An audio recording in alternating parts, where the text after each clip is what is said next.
আমরা চাই আগামী নির্বাচনটি বাংলাদেশের ইতিহাসে সবচেয়ে অবাধ, সুষ্ঠু ও গ্রহণযোগ্য নির্বাচন। আপনারা জানেন ইতিমধ্যে জাতীয় ঐকমত্য কমিশন তাদের কাজ শুরু করেছে। ৬টি সংস্কার কমিশনের ১৬৬টি সুপারিশ ও পূর্ণাঙ্গ প্রতিবেদন সহ ৩৮টি রাজনৈতিক দলের কাছে চিঠি দেওয়া হয়েছে। ইতিমধ্যে রাজনৈতিক দলগুলোর সঙ্গে বৈঠক শুরু হয়েছে।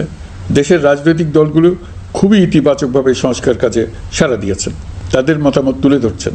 কোন রাজনৈতিক দল কোন কোন সংস্কার প্রস্তাবে একমত হয়েছেন, কোনটিতে দ্বিমত হয়েছেন, সেসব তারা জানাচ্ছেন। এটা আমাদের জাতির জন্য অত্যন্ত সুখকর বিষয় যে প্রতিটি রাজনৈতিক দল সংস্কারের পক্ষে মত দিচ্ছেন। ঐকমত্য কমিশনের মাধ্যমে সকল রাজনৈতিক দলের মতামত নেওয়ার কাজ এখন চলমান আছে। কমিশনের লক্ষ্য যে সকল বিষয়ে রাজনৈতিক দলগুলো একমত হবেন সেগুলো চিহ্নিত করা এবং তার একটা তালিকা প্রস্তুত করা। যে সকল দল এতে একমত হয়েছেন তাদের স্বাক্ষর নেওয়া। এই তালিকাটাই হবে জুলাই চার্টার বা জুলাই সনদ। আমাদের দায়িত্ব জাতির সামনে পুরো প্রক্রিয়াটা স্বচ্ছভাবে তুলে ধরা এবং প্রক্রিয়া শেষে নির্বাচনের আয়োজন করা। নির্বাচনের ব্যাপারে আমি আগেও বলেছি, আবারও বলছি, এবছর ডিসেম্বর থেকে আগামী বছরের জুনের মধ্যে নির্বাচন হবে।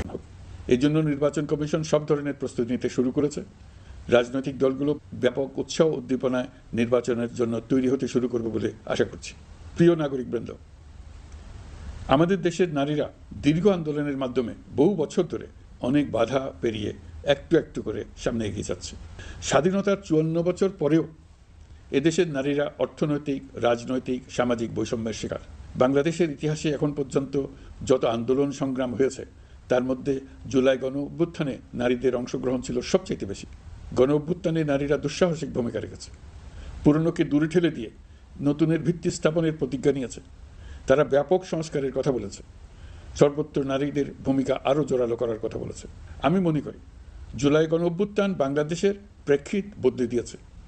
জুলাইয়ের পর নারীদের অবস্থান ইতিবাচকভাবে পরিবর্তন হবে, সেটাই আমরা চাই।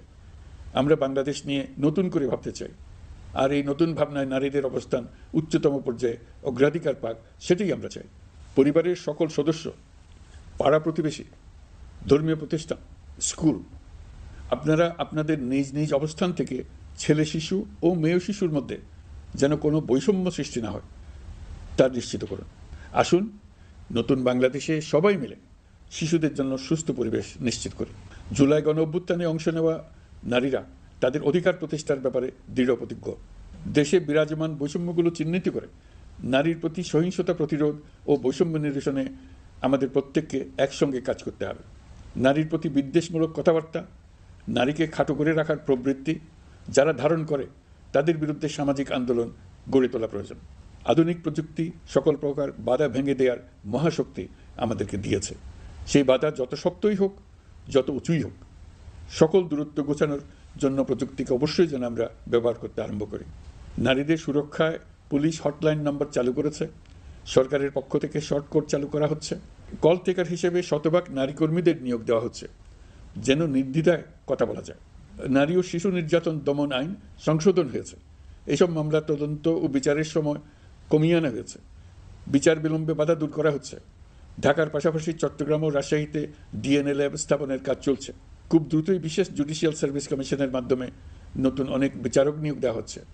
ভিকটিম শিশুরা যাতে দ্রুত বিচার পায় সেজন্য আলাদাভাবে বিশেষ ট্রাইব্যুনাল স্থাপনের বিধান রাখা হয়েছে।